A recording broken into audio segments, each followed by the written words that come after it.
ستارے زمین پہ دھڑام دھڑام کر کے گریں گے. وَإِذَا الْأَرْضُ مُدَّتْ زمین بوریے کی طرح سے لپیٹ دی جائے گی. وَإِذَا الْجِبَالُ سُيِّرَتْ یہ بڑے بڑے پہاڑ ہوا میں کپاس کی طرح اڑتے پھریں گے. تمام کے تمام علامات قرآن کریم بتا رہا ہے. اور آج مسلمان ہے، میں خود ہوں، آپ ہیں، میں قسم کھاتا ہوں کہ ہمیں خدا کے کلام پہ یقین کوئی نہیں. اگر یقین ہو پھر یہ غفلت. صحابی مدنی کریم صلی اللہ تعالی علیہ وسلم کا ساری رات کروٹیں بدلتا ہے. صبح ہوئی بیٹی نے پوچھ لیا، ابا جان میں ساری رات دیکھتی رہی، آپ کو نیند نہیں آئی، کیا کوئی تکلیف ہے؟ دیکھنے والی بیٹی کے بھی قربان جاؤں، بے چین ہونے والے ابا کے بھی قربان جاؤں. آخر بیٹی بھی جاگ رہی ہوگی تبھی تو دیکھا ہوگا. کہنے لگے ابا میں نے ساری رات کروٹیں بدلتے دیکھا، کیا بات ہے، آج نیند کیوں نہیں آئی؟ فرمایا لختے جگر او نور نظر، او میری بیٹی کل قرآن کریم کی ایک آیت سن کے آیا ہوں، ثم لم یتوبوا فلہم عذاب جہنم ولہم عذاب الحریق.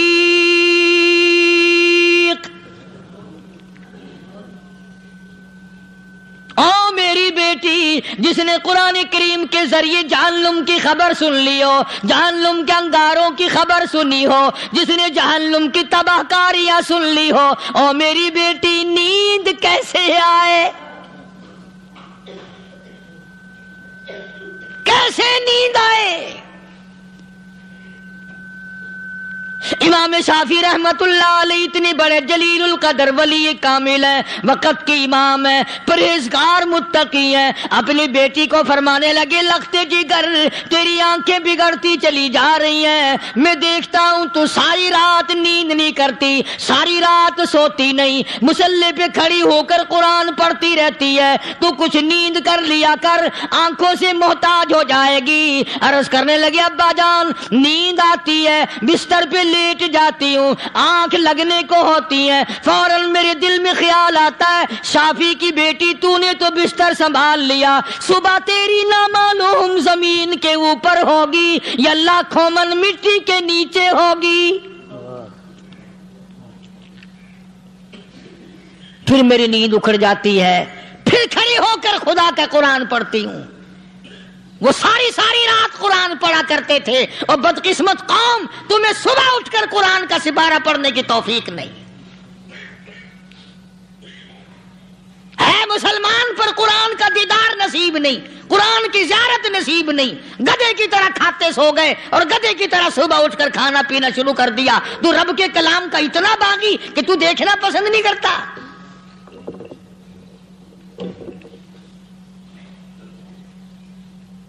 اور دنیا کی چیز اگر گھر میں نہ ہو، ٹھنڈے ٹھنڈے سانس مارتے ہیں عورتیں بھی، ہاں جی اپنی زمین کوئی نہیں نا، اپنی ہاں جی مکان اچھا اپنے پاس کوئی نہیں، فلاں چیز اپنے پاس کوئی نہیں. کبھی کسی نے ٹھنڈا سانس مارا کہ ہم 10 آدمی ہیں گھر کے، ایک آدمی بھی قرآن پڑھنے والا نہیں، ہم سارے کے سارے پتہ نہیں کیسے اکٹھے ہو رہے ہیں.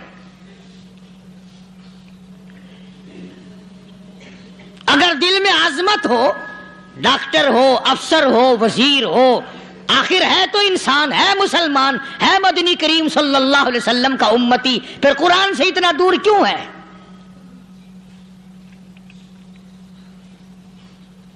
تو اللہ پاک جل شانہ نے فرمایا میرے بندے ہر حال میں ڈر. ہاں تیری ساری چلاکیوں کو میں جانتا ہوں، تیری ساری ہوشیاریوں کو میں اچھی طرح جانتا ہوں. فرمایا وہ دن دور نہیں، آیا وقت قیامت کا، آیا، کوئی کسی کے کام نہیں آئے گا.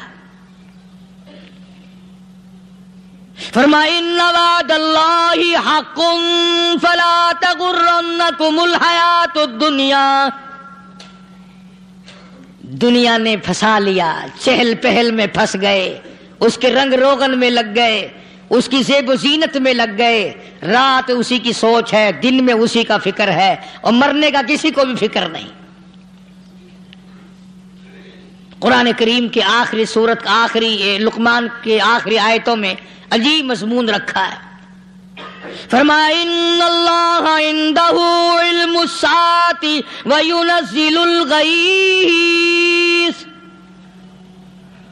قیامت کا ٹھیک وقت اللہ کے سوا کوئی نہیں جانتا۔ کسے معلوم ہے ابھی اگلے منٹ میں کیا ہو جائے گا، سیکنڈ میں کیا ہو جائے گا۔ اچھا ایک بات میرے ذہن میں آئی، یہ بڑے بڑے لوگ آپ کو ملیں گے دیہاتوں میں بھی، بازاروں میں بھی، شہروں میں بھی، فلانا بزرگ غیب کی باتیں بتایا کرتا تھا، فلانا ولی یوں بتایا کرتا تھا۔ کبھی یہ بھی تو پوچھنا کہ اس ولی نے کبھی یہ بھی بتایا کہ میں مروں گا کب، کس دن مروں گا؟ جب اپنی موت کا پتہ نہیں تو اور کسی چیز کا کیا پتہ ہے؟ صرف اٹکل پچو تیر لگانے والی بات ہے۔ ابھی چند مہینے ہوئے یہاں میرے پاس چند نوجوان آئے ملتان شہر سے اور کہنے لگے کہ 25,000 کی چوری ہو گئی ہے، بتا کدھر کون لے گیا، کدھر لے گیا۔ میرے پاس آئے یہاں، میں نے کہا بتا دوں گا پر آدھے لوں گا۔ کہنے لگا نہیں نہیں دیکھنا جی اتنا تو نہ کرو۔ اور میں نے کہا وہ سارے ہی چلے گئے یار، یقین کرو میں یہاں چارپائی میں بیٹھا ہوں دروازے کے باہر، عصر کے بعد پوری پارٹی آئی اسی شہر کی کہ 25,000 روپیہ گم ہو گیا ہے، بتا کدھر گیا ہے۔ سب لوگ کہتے ہیں قاری حنیف بتاتا ہے، سنو قاری حنیف بتاتا ہے، ٹیلا کرا دوں گا میں۔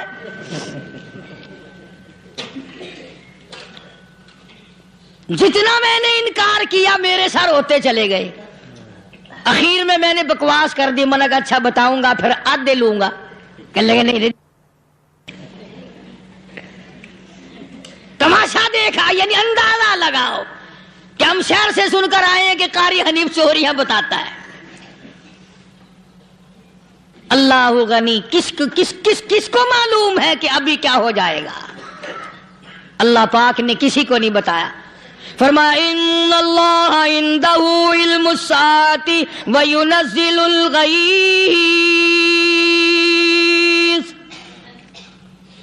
قیامت کا ٹھیک وقت کسی کو معلوم نہیں، بارش کا کوئی پتہ نہیں کب ہوگی، کتنی ہوگی۔ تم ابھی کہہ رہے ہوگے کہ جی محکمہ موسمیات والوں کو پتہ چلتا ہے۔ ان 3 مہینے میں یہ محکمہ موسمیات والے کئی دفعہ کہہ چکے ہیں کہ بندہ باندی ہوگی، مگر کچھ بھی نہیں ہوا۔ بلکہ جتنے یہ زیادہ بتلاوے نا اتنا ہی موسم خراب ہوتا چلا جاوے۔ پچھلے سال انہوں نے روئی کی گانٹھوں کی گنتی بتائی کہ اتنی کپاس پیدا ہوگی ملک میں، اتنی روئی کی گانٹھ بنے گی، اتنی باہر بھیجیں گے اور اتنی اپنے گھر رکھیں گے۔ ذرا پوچھو تو صحیح ذمہ داروں سے سر کھجاتے پھرے کہ کھاد کے پیسے بھی واپس نہیں ہوئے۔ بھلے کسی کو کیا پتا کہ ابھی کیا تھا اور ابھی کیا ہو جائے گا، کل کیا ہوگا، پرسوں کیا، ایک اللہ کی ذات جانتی ہے۔ فرمایا وَيُنَزِّلُ الْغَيْثَ، کوئی نہیں جانتا بارش کب ہوگی، کتنی ہوگی، کہاں تک ہوگی، کس قدر ہوگی، کس طرح میں ہوگی، کہاں نہیں ہوگی۔ وَيَعْلَمُ مَا فِي الْأَرْحَامِ، کوئی نہیں جانتا عورت کے پیٹ میں کیا ہے، لڑکا ہے کہ لڑکی۔ باپ کو پتہ نہیں، ماں کو پتہ نہیں، دادی کو پتہ نہیں، نانی کو پتہ نہیں۔ یوں کہ کسی کو پتہ ہو یا نہ ہو، حضرت صاحب کو پتہ لگ جاتا ہے۔ حضرت صاحب کو کیوں؟ حضرت صاحب ٹھڈ دے اندر وڑدا ہوندا ہے۔ تماشا دیکھ، کوئی کسی کو پتہ نہیں چلتا، اور خدا نے اپنی خدائی کسی کو تقسیم کر کے دینی نہیں۔ لم یلد ولم یولد، نہ میرے ماں باپ، نہ میں کسی کا باپ، نہ میری اولاد، نہ میں کسی کی اولاد۔ اللہ الصمد، بے نیاز، بے مثل، بے مثال ہوں، ہمیشہ سے ہوں اور ہمیشہ رہوں گا۔ سام میرے میرے محتاج ہو، میرے دروازے کے گداگر ہو، میرے دروازے کے فقیر ہو، میرے دروازے کے دستے نگر ہو، آؤ مانگو کھاؤ، موت آئے مر جاؤ، اگر اکڑو گے فرمایا پھر میں نے بڑی بڑی سزائیں دی ہیں لوگوں کو۔ ہاں ہاں، میں تو توبہ بھی منہ سے نہیں نکلنے دیتا، کلمہ تو کلمہ ہائے نہیں کرنے دیتا میں، جب میں موت کا پیغام دوں یکدم دل کی حرکت بند ہو جاتی ہے، ہائے بھی نہیں، اوئی بھی نہیں، اف بھی نہیں، کچھ بھی نہیں۔ فرمایا وَيَعْلَمُ مَا فِي الْأَرْحَامِ، کسی کو پتہ نہیں عورت کے پیٹ میں کیا چیز ہے۔ دیکھو نا، جس نے 9 مہینے بچہ پیٹ میں رکھا، جب بچہ پیدا ہوتا ہے نا خود ماں بھی کان لگاتی ہے، بتائیں گی لڑکا ہے کہ لڑکی ہے، بےتابی سے انتظار کرتی ہے، بڑی بے قراری سے انتظار کرتی ہے عورت کہ یہ دائی بول لے، کوئی اور پاس والی بول لے، کوئی اور چھوٹی بڑی گھر کی عورت بول کے بتائے کہ لڑکا ہے کہ لڑکی ہے۔ اور جس نے 9 مہینے پیٹ میں رکھا، جب اس کو پتہ نہیں تو پرلی طرف بیٹھے ہوئے حضرت صاحب کو پتہ کیسے چل گیا؟ وَيَعْلَمُ مَا فِي الْأَرْحَامِ، زیادہ سے زیادہ تمہیں یہ کہیں گے جی فلاں بزرگ نے دعا کی تھی اللہ میاں لڑکا دے گا، لڑکا ہو گیا، ٹھیک ہے، دعا تو بھی مانگ، بزرگ بھی مانگے، پیر بھی مانگے، فقیر بھی مانگے، عالم بھی مانگے، ماں بھی مانگے، باپ بھی مانگے، خاندان سارے مانگو، بات یہ ہے مانگو تو سارے، پر یوں کہو دینے والا وہ ایک ہے بس، یہ ہے اصل بات، اور مانگنے کی تو کوئی کسی کی وہ نہیں۔ امام الانبیاء محبوب کبریا حضرت محمد مصطفیٰ صلی اللہ تعالی علیہ وسلم سیدہ عائشہ صدیقہ رضی اللہ تعالیٰ عنہ فرماتی ہیں میں سوئی ہوئی تھی، اچانک میری آنکھ کھلی، میں نے کالی کملی والے کو سجدے میں دیکھا، رو رہے ہیں، دعائیں مانگ رہے ہیں، رو رہے ہیں۔ حضرت عائشہ فرماتی ہیں اللہ اکبر، فرماتی ہیں اتنے روئے سرکار مدینہ صلی اللہ علیہ وسلم، سانس رک گیا، سانس گھٹ گیا آپ کا۔ حضرت عائشہ فرماتی ہیں میں اپنا جگر پکڑ کے بیٹھ گئی، کہیں آج بیوہ تو نہیں ہو جاؤں گی۔ نبی نے اتنا مانگا، اتنا مانگا، اتنا مانگا، اس کائنات میں مانگنے والا کوئی آیا ہی نہیں، ہر آن مانگا، ہر لمحہ مانگا، ہر گھڑی مانگا، اور اتنا مانگا۔ میری بات لکھ کے لے جاؤ انشاءاللہ، کچی پکی بات نہیں۔ سیدہ عائشہ صدیقہ رضی اللہ تعالیٰ عنہ گواہ ہے، سیدہ فاطمہ الزہرا رضی اللہ تعالیٰ عنہ گواہ ہے، نبی کی گھر والی گواہ، نبی کی لخت جگر نوری نظر فاطمہ الزہرا گواہ، فرماتی ہیں حضور کریم صلی اللہ علیہ وسلم کا جب آخری وقت آیا، آواز بالکل ختم ہو گئی، آواز بالکل پست ہو گئی، پھر بھی لب حرکت کرتے تھے، لب حرکت کرتے تھے، دونوں کی دونوں فرماتی ہیں ہم نے کان لگایا، آواز تھی ربی حبلی امتی، ربی حبلی امتی، اور میرے مولا میری امت کو معاف کر دے۔ اور خدا کی قسم کالی کملی والے نے آخری سانس تک مانگا ہی مانگا۔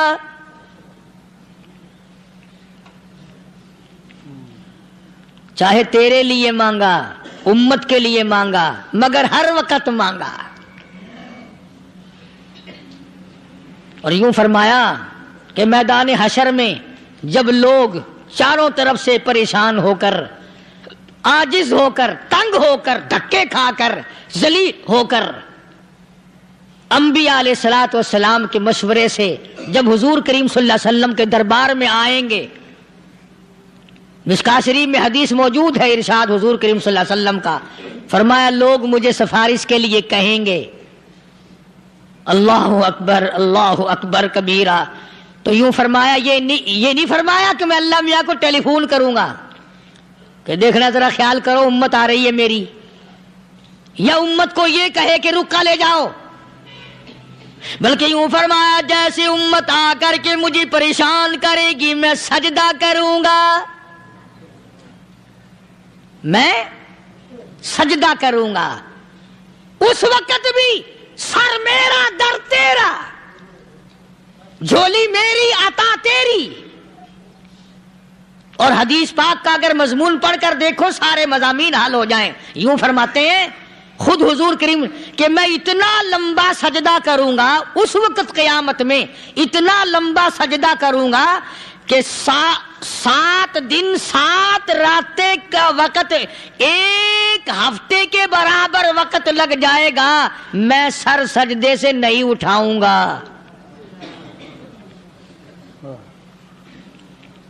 اتنا لمبا سجدہ کروں گا کہ 1 ہفتے کی مقدار وقت لگ جائے گا۔ یہ مقدار کیوں فرمایا؟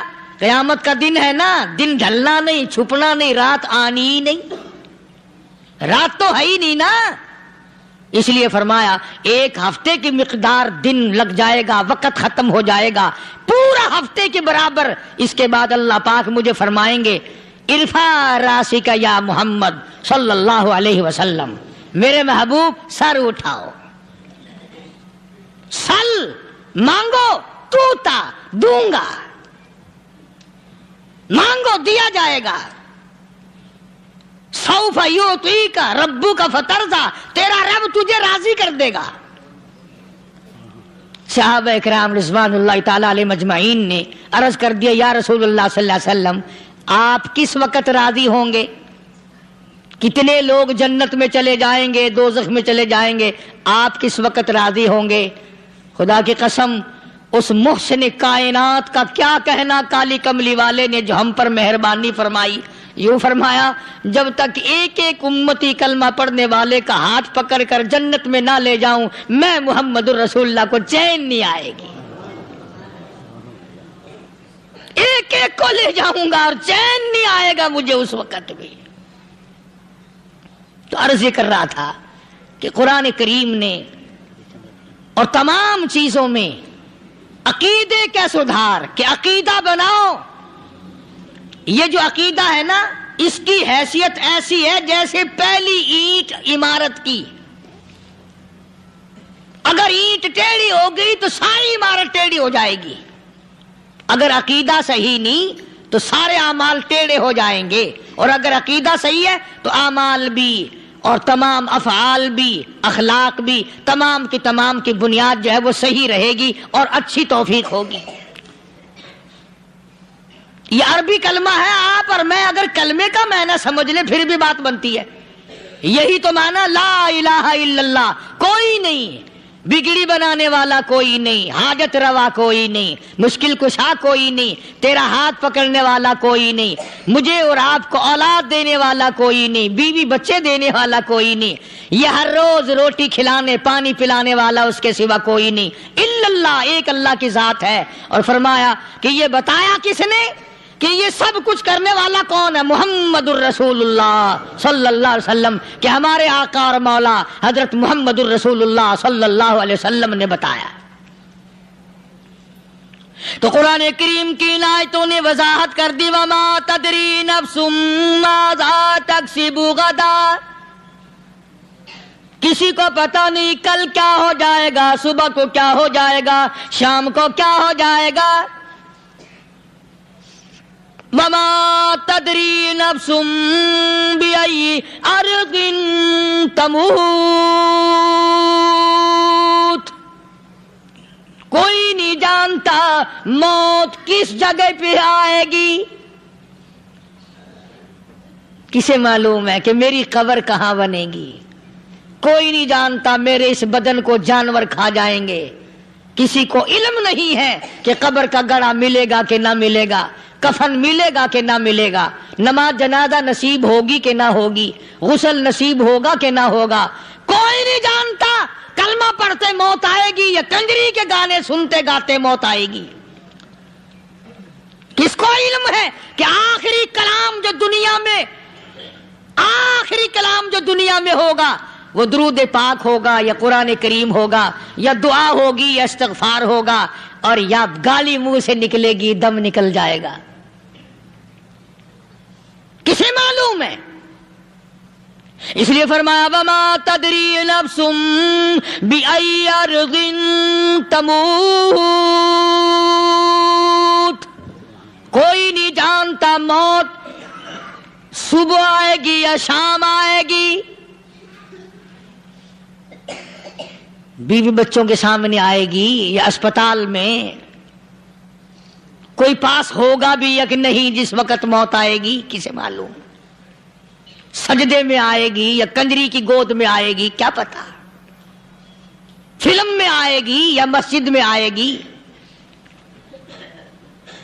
پچھلے دنوں ایک جگہ ایک آدمی نے صبح کی اذان دی، بڑی اچھی اذان دیا کرتا تھا، اللہ کا نام بلند کیا، زمین پہ بیٹھا اور ختم۔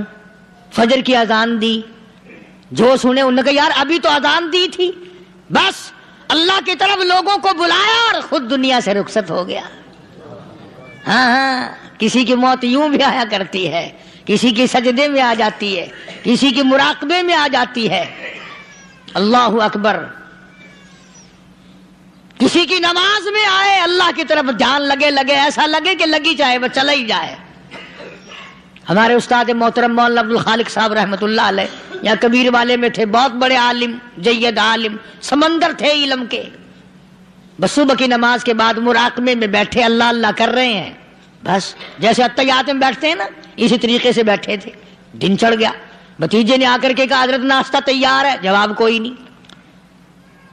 پھر کچھ دیر کے بعد آیا کہ حضرت ناشتہ تیار ہے، جواب کوئی نہیں۔ اور دن چڑھ گیا، ہاتھ لگا کے دیکھا کہ حضرت تو پہنچ گئے اللہ کے یہاں۔ کس حالت میں؟ ایسی اللہ اللہ اللہ سے لو لگائی کہ اللہ ہی کے یہاں چلے گئے۔ اور ان اللہ والوں کے پاس اس نیت سے لگا کرو میری آخرت بن جائے، میری قبر بن جائے، میرا آخری کلام جو دنیا میں ہو وہ کلمہ ہو، استغفار ہو، درود پاک ہو، قرآن کریم ہو، پھر تو مزہ ہے۔ اور اگر ہائے ہائے ہائے ہائے کرتے مر گئے تو کیا ہوا؟ فرمایا ان اللہ علیم خبیر، میں خدا کی ذات تمام چیزوں سے واقف ہوں۔ مجھے تو پتا ہے نا، تیرے ایک ایک سانس کا پتا ہے، تیری رگ کے ایک ایک خون کے قطرے کا مجھے پتا ہے۔ اسی لیے کہا کرتا ہوں کہ عادت ڈال لو درود شریف پڑھتے ہوئے چلنے پھرنے کی، کلمہ کلام پڑھتے ہوئے چلنے پھرنے کی، استغفار کرتے ہوئے چلنے پھرنے کی۔ پہلے زمانے میں جب ٹھوکر لگتی تھی تو لوگ سبحان اللہ کہتے تھے، اللہ اکبر، استغفر اللہ۔ اب گالی منہ سے نکلتی ہے، اب گالی منہ سے نکل رہی، گالیاں بکتے ہوئے لوگ مر رہے ہیں۔ حضرت معاذ بن جبل رضی اللہ تعالیٰ عنہ مدینے پاک میں بیمار ہے، آخری وقت ہے۔ صحابہ کی ایسی ایسی موت آیا کرتی تھی، چاروں طرف جتنے گھر والے بیٹھے ہیں، اماں بھی، بیٹی بھی، گھر والی بھی، بہن بھی، بھائی بند بھی، قبیلہ بھی، خاندان بھی، مدینہ شہر ہے، کالی کملی والے کا شہر ہے۔ حضرت معاذ بن جبل کا آخری وقت ہے، چاروں طرف بیٹھنے والے بھی تلاوت کر رہے ہیں قرآن کریم کی، خود معاذ بن جبل بھی تلاوت فرما رہے ہیں۔ اچانک حضرت معاذ رضی اللہ تعالیٰ عنہ رونے لگے، روئے حضرت معاذ۔ یہ وہ جوان ہے جس کو رخصت فرمانے کے لیے یمن کا گورنر بنا کر کے بھیجا حضور صلی اللہ علیہ وسلم نے۔ حضور صلی اللہ علیہ وسلم اس کو روانہ فرمانے کے لیے کئی میل پیدل تشریف لے گئے۔ ہاں حضور کے صحابہ۔ تو معاذ بن جبل جب رونے لگے تو گھر والوں نے پوچھا کیوں؟ کوئی بیٹھا ہوگا نا، کہنے لگا ڈر گئے، موت سے ڈر رہے ہو، موت سے ڈر کے رو رہے ہو؟ حضرت معاذ کہنے لگے نہیں، موت سے کیا ڈرنا، میں کیوں ڈروں موت سے، اس نے تو آنا ہی آنا ہے، میں نہیں ڈرتا۔ انہوں نے کہا پھر رویا کیوں رو رہے ہو؟ اللہ اکبر۔ صحابی کہتا ہے میرے دل کی تمنا میرے دل میں رہی، میری آرزو پوری نہ ہو سکی، میری حسرت میرے دل میں رہی، میرا شوق پورا نہ ہو سکا، میری آرزو پوری نہ ہو سکی، میری تمنا پوری نہ ہو سکی، بستر پہ موت آ رہی ہے اس لیے رو رہا ہوں۔ اے کاش رمضان کا مہینہ ہوتا، میں روزے دار ہوتا، گرمی کا موسم ہوتا، مجھے سخت پیاس لگی ہوتی، ہوتی، کفار سے مقابلہ ہوتا، میدان جہاد اور جنگ ہوتا، میں کئی کافروں کو قتل کر دیتا، پھر وہ مجھے قتل کر دیتے، میری زبان کاٹ لیتے، میری اللہ کے یہاں پیشی ہوتی، میرا رب مجھ سے پوچھتا میں آج دنیا سے کیا لایا، میں عرض کرتا الہی بولوں کیسے، تیری راہ میں زبان کٹا کے آیا ہوں اور روزہ رکھ کر آیا ہوں، تیرے محبوب کے حوض کوثر کے پانی سے روزہ افطار کروں گا۔ کہتا اس لیے رو پڑا ہوں کہ بستر پہ موت آ رہی ہے۔ ڈر کس چیز کا؟ یہ نہیں ڈرا کرتے تھے۔ حضرت ابو ایوب انصاری سب کہہ دو رضی اللہ تعالی عنہ، اللہ اکبر، کتنا بڑا مقدرہ والا جوان ہے۔ مدینے پاک میں حضور کریم صلی اللہ علیہ وسلم نے اسی کے یہاں ڈیرا لگایا، آخری وقت ہے، بیمار ہے ابو ایوب انصاری۔ مدینے سے صحابہ جنگ کے لیے چلے۔ صحابہ کی تمنائیں دیکھو، ہم جتنے بیٹھے ہماری تمنا تو یہی ہے نا، کاروبار بڑھ جائے، مکان دکان کا ساز و سامان بڑھ جائے، یہ مل جائے وہ مل جائے، یہ ہو جائے وہ ہو جائے۔ ابو ایوب انصاری بیٹھے ہوئے دیکھ رہے ہیں صحابہ سواریوں پہ پیدل تلوار نیزے تیر لے کے چلے۔ ابو ایوب انصاری کہنے لگے کہاں چلے ہو؟ کہ جہاد فی سبیل اللہ کے لیے۔ کہنے لگا مجھے بھی لے چلو۔ سمجھ رہے ہیں آپ سارے؟ فرمایا مجھے ساتھ لے چلو۔ کمال ہے، بیمار آدمی اور جنگ میں بیمار کا کیا کام ہے، کیا کرو گے؟ نگا مہربانی کرو، احسان کرو مجھ پر، مجھے ساتھ لے کے چلو۔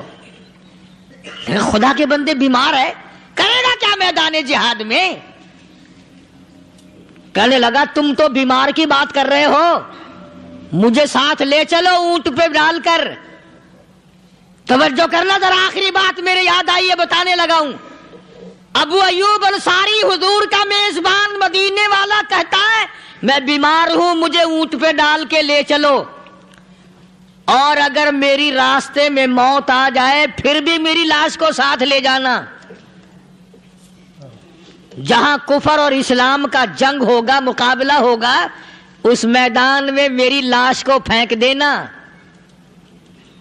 شاید کسی مجاہد کی سواری کا پیر میرے اوپر آ جائے، میں بھی قیامت میں اللہ کے حضور میں کہوں گا یا اللہ تیرے میدان جہاد سے اٹھ کے آیا ہوں میں بھی۔ اندازہ لگا ابو ایوب انصاری کی تمناؤں کو دیکھ، حضرتوں کو دیکھ۔ فرمایا مجھے ساتھ لے چلو، اگر میری موت آ جائے تو لاش کو بھی پھینکنا نہیں، دفن راستے میں نہ کرنا، ساتھ لے چلو، وہاں میدان میں ڈال دینا، اور اسلام کے لیے جو لڑنے والے ہوں، کفر کو مٹانے والے ہوں، ان کے پیر میرے اوپر آ جائے میں کامیاب ہو جاؤں گا۔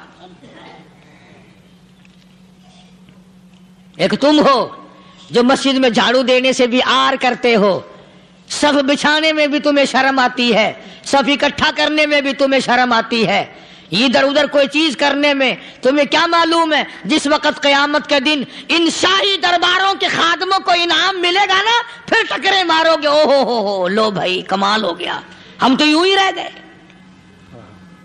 تو آج توفیق نہیں رہی، اللہ سے مانگ، سوتے بھی مانگ، جاگتے بھی مانگ، ہر وقت مانگ، وہی تیری میری جھولی بھرے گا، اسی کی عطا اور بندہ نوازی سے ہم سب کا کام چلے گا۔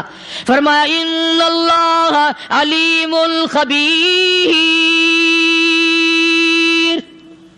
میں تمہاری ضروریات کو بھی جانتا ہوں، ہر چیز کا مجھے پتا ہے۔ اللہ مجھے اور آپ کو عمل کی توفیق عطا فرمائے۔